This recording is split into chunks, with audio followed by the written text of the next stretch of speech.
In this video, we're going to go over some different types of advanced propulsion aerospace craft that have been developed and produced by the U.S. government and secret military programs.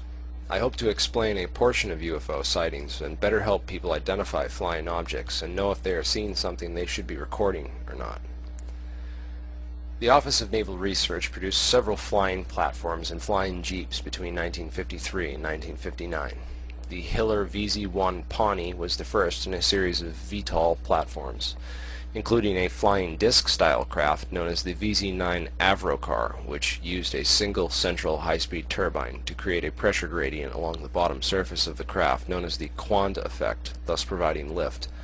Flying platforms and flying jeeps were also developed by NACA, the National Advisory Committee on Aeronautics, a precursor to NASA in the early 1950s.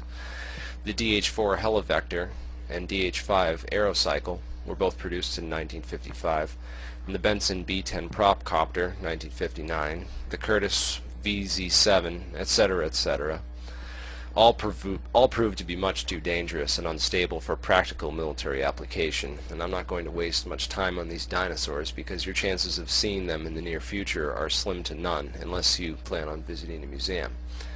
These aircraft can account for a few, but certainly not all, of past UFO reports. Modern flying platforms have been reported as UFOs, caught on film, and later positively identified. The UFO in this video is identified as a WASP, or X-Jet. The Solotrek XFV and the PAM-100B are two other known examples of flying platforms in production today, which could maybe account for a small number of UFO sightings. But now let's get to the good stuff. Everything I've mentioned up until now is declassified. That means boring. The government openly admits to it. The rest of this video, although not complete, is a list of man-made advanced propulsion, or as those of us in the know like to call them, alien reproduction vehicles. I'm going to go over a few known examples of these, and how to differentiate between them and actual alien vehicles, those produced and flown by extraterrestrial entities.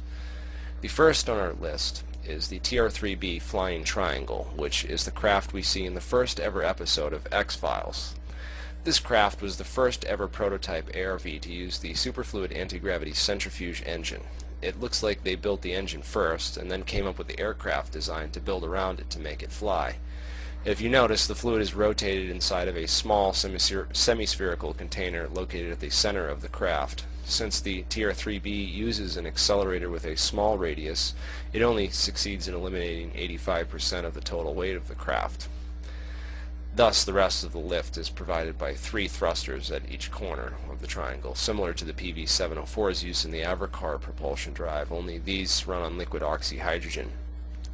These serve to stabilize and control the flight of the craft, as well as a portion of the lift. Stabilization and direction is a key design problem with craft that utilize a superferrofluid anti-gravity engine. Note the 3 stabilizer units mounted on the underside of these other craft. These are most likely some sort of specialized gyroscopes, but they also could be some sort of wave amplifiers, as Bob Lazar suggests. Either way, their function is more or less the same: stabilization and direction. You can tell by the fact that there are 3 of them. It appears that they also double as tripod landing gear. Brad Sorensen produced this drawing of an ARV, or alien reproduction vehicle. Here are some other photographs of similar craft, which in my opinion are all man-made products of the secret government. Now comes the real question: did they create this technology themselves, in secret, ahead of the pace of the rest of the world's scientific advancements? Did some Thule society in Germany come up with this from spiritual journeys or whatever and give it to the Nazis? I mean, these tales are ridiculous. Or did they cheat and copy it from something else? Maybe something that crashed in Roswell, New Mexico in 1947. I admit that some reports can be reasonably explained by weather phenomenon, lenticular clouds, ball lightning, etc., or any number of aerial phenomenon such as man-made flying machines that we went over in the first half of the video. After all, a UFO is just an unidentified flying object. Once it's identified, it's not a UFO anymore, even if it is an alien aircraft. The problem is, we just don't know if these are real alien craft because we can't identify them. To this day, there is not one single confirmed report of an actual alien or alien craft, even with hundreds of thousands of documented cases on file. So many that it's going to take 10 to 15 years for Britain to sort through theirs, which they need to go over and redact any and all personally identifiable information in the reports, which then in turn makes them impossible to confirm. This means that any and all reports of actual alien contact can never and will never be confirmed until the government chooses to confirm them. Plausible deniability and total unaccountability for telling the truth to the American people and the rest of the world. The idea that the world was round would sound crazy to people 400 years ago, just like many of these ideas may sound crazy to mainstream science today. Luckily, in the past few years, the discovery of quasicrystals and metamaterials have opened up new doors, and mainstream science has finally caught up to the point where these ideas can be presented in a context that coincides with conventional scientific wisdom. Project Blue Book was the official government study on UFOs, which of course concluded that UFOs were explainable and that aliens didn't exist. During the 1950s, Project Blue Book and subsequent covert psychological operations were highly successful in brainwashing the mainstream scientific and academic communities against the idea of ETs, anti-gravity, and anything else having to do with aliens. It is now up to us to bring a paradigm shift in the mainstream scientific consciousness by promoting these new ideas and information, and showing people that these possibilities are very real and possible, and they no longer need to be afraid to discuss them. At the same time, we need to break down the infrastructure that has been created to keep these secrets from the people, starting with NASA, which is simply a front for a much larger secret space program. Just look at what UK hacker Gary McKinnon found inside building number 8 of the Kennedy Space Center.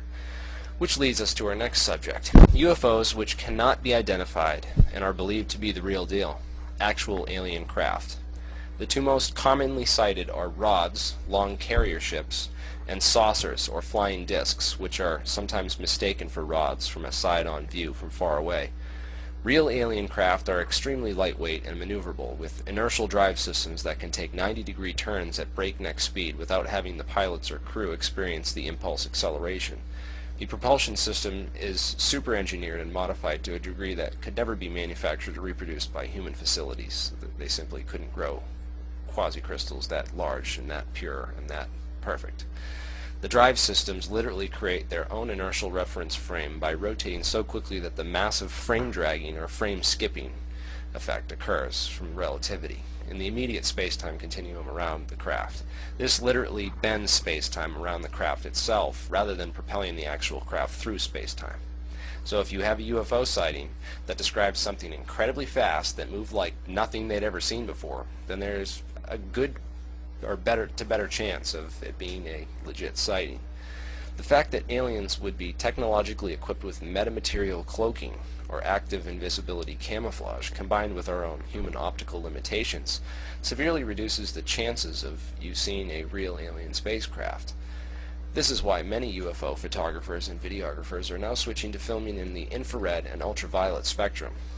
There are people who have captured a bright ball of light that you can see is there in UV and infrared, but it's completely invisible to the regular camera and the human eye.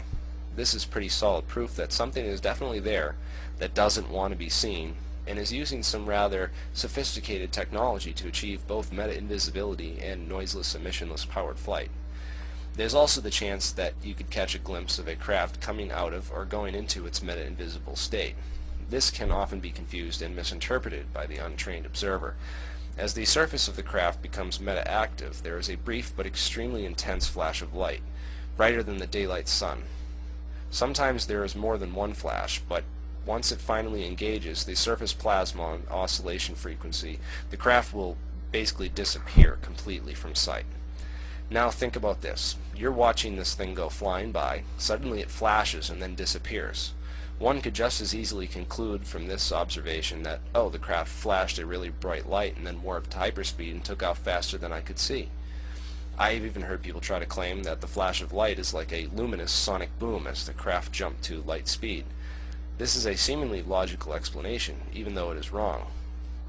I'm going to leave it at that for now. I hope that you found this video informative and helpful, at least. A lot of times in this field we start out looking for answers, but only seem to find more questions. So thanks for watching. Don't forget to rate 5 stars and subscribe to my channel. Keep watching the skies. The truth's out there. More is coming soon.